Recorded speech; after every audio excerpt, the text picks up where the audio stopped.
My word, NAWA Wrestling are not off cracking it out, are they not? At the moment, I think there have been, is it 7 or 8 episodes in the last 30 minutes? Not really, but there have been 4 episodes over the last few weeks, haven't there? And I remember Mr. Elliott, Holy Christ, Michael Elliott, Holy Christ, Michael Elliott, Holy Christ, it's Michael Elliott, telling me, the commentator, saying, don't miss any of these. Well, no, I don't believe I have, because this is your New Year's Day knockout. 377 episodes they've done. Blimey. And all the cast of characters who we love so dearly. Guy tonight. Guy tonight. He is called Guy tonight. And he is here on New Year's Day with Michael and Curtis Robertson, the throwback, marvellous. And Luke Fury's in first. Now, I do like the way that Guy tonight, although he repeats it. He repeats it with Luke Fury's opponent. He calls Luke Fury the petulant child of NAWA. I like that. Says that, and Fury says, well, they may think that I'm a joke here in NAWA because he's facing someone called Florida Man. He is masked as Florida Man, and the whole idea for Florida Man is that, because they're not in the Carolinas. I forgot to say, this week, they're in Florida. They're in Florida. God blimey. I thought they weren't allowed outside the Carolinas, or the Carolina areas, north and south, east and west. But they are in Florida. Extraordinary. They're outdoors.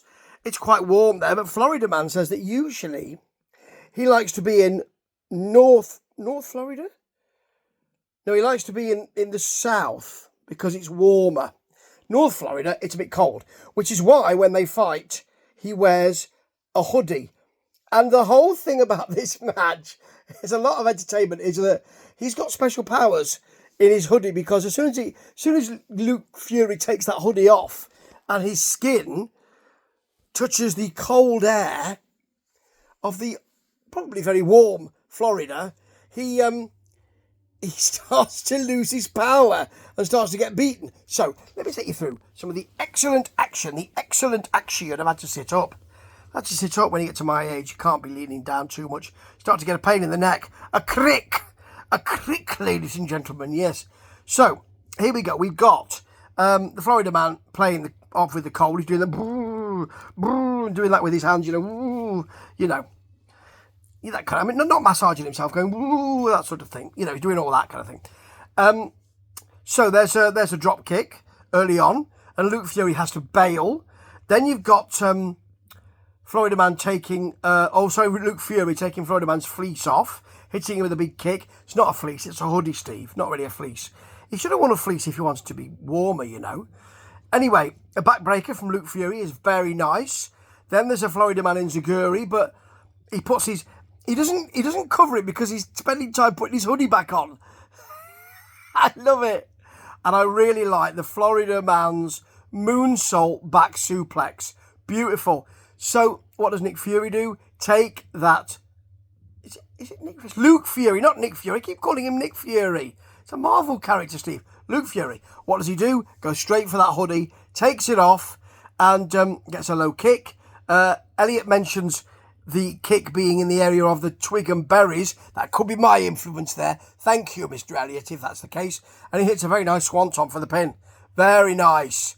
Now, one of my favourite characters in NAWA is up next, JP Lehman.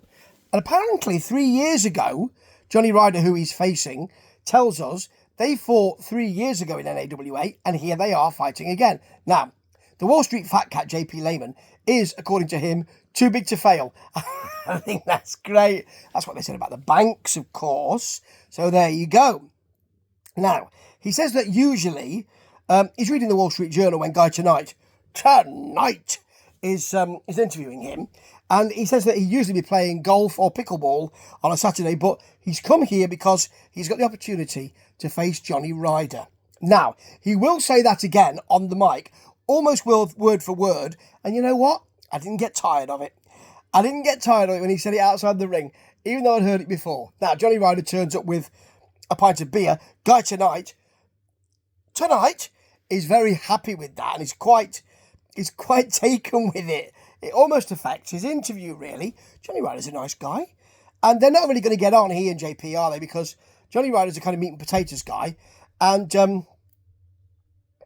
JP Lehman is a kind of foie gras and Cabernet Sauvignon fella. I don't know about alcoholic beverages, but I do know about foie gras. I do know about that, and other kind of delicacies that I don't really eat at all. Anyway, their match is rather good in that kind of entertaining way.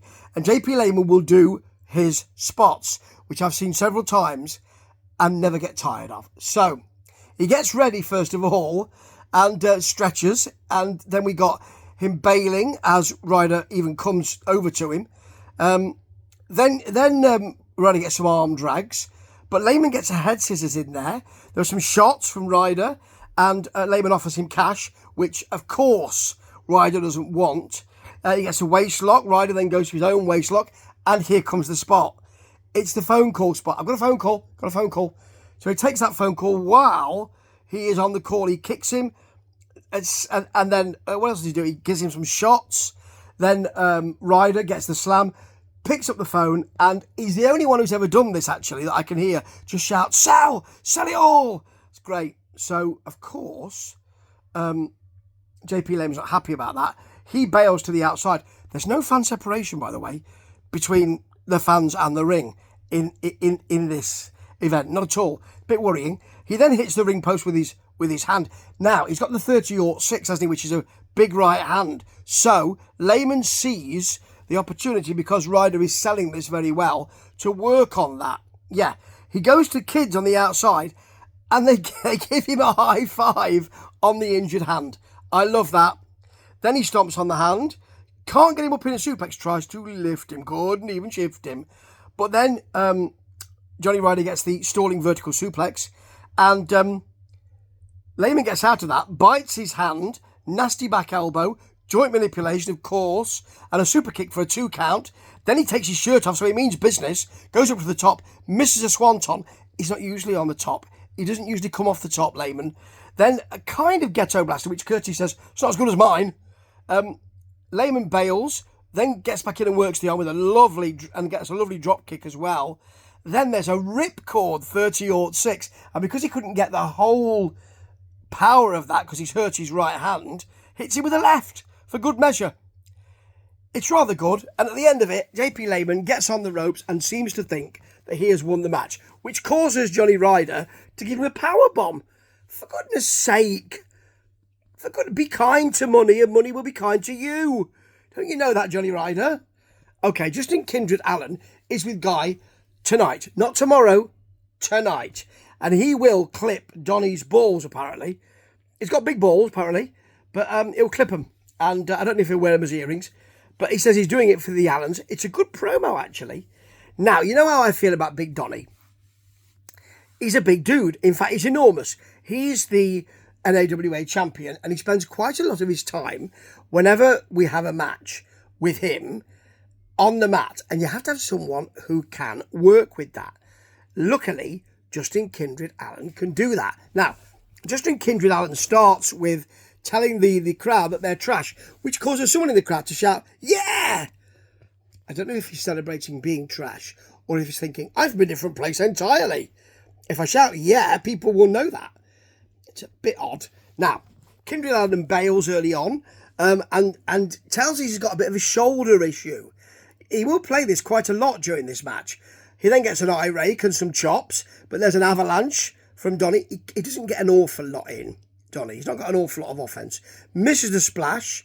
Then there's a senton from Kindred Allen for a 1 count, just a 1 count, and a couple more sentons, actually, which work because, of course, Donnie's on the mat. Mason Allen's with him as well, of course, because the Allens always stick together. He gets in for a double stomp on Donnie. Then Kindred Allen gets a choke. Mason also chokes from the mat. He comes in for a choke as well. Donnie chokes him from the mat. He's in a prone position. And then two people get up because they decide they can't see, I think. They go to the back, but they're standing right in the camera view, the hard camera. Tell them to sit down, will you? Tell them to sit down. It's not a massive issue, but can't really see what's going on. Okay, back in the ring, we've got a Donnie choke slam from the mat. it's not great. I mean, Justin Kindred Allen really sells that. And then he hits his own basement clothesline, and that looks good. Spinebuster from Donnie from the mat. It's weird. He ties up the legs. Then Kindred Allen takes Donnie down with a clothesline. What Curtis thinks actually it might be a forearm. So Donnie does get up, only to be put down again. Kindred Allen bites the fingers with an arm bar. He gets the arm bar with a finger attachment to it. And then he kind of tries a sort of submission from the ring, from the mat, should I say, does Donnie, and finally gets the splash for the pin. You knew he would, and you knew he'd win. Justin Allen, Kindred Allen, really worked with that mat-based attack. And congratulations for that. And congratulations to NAWA, because, holy Christ, it's really, really, really entertaining. And I'm really pleased that I've come to that conclusion, because I'm having a great time watching it. And I can't wait to see my favourite heel of 2024, AJ Frost. Surely that's to come very soon. Till then, we've got the best of 2024 programme to look forward to.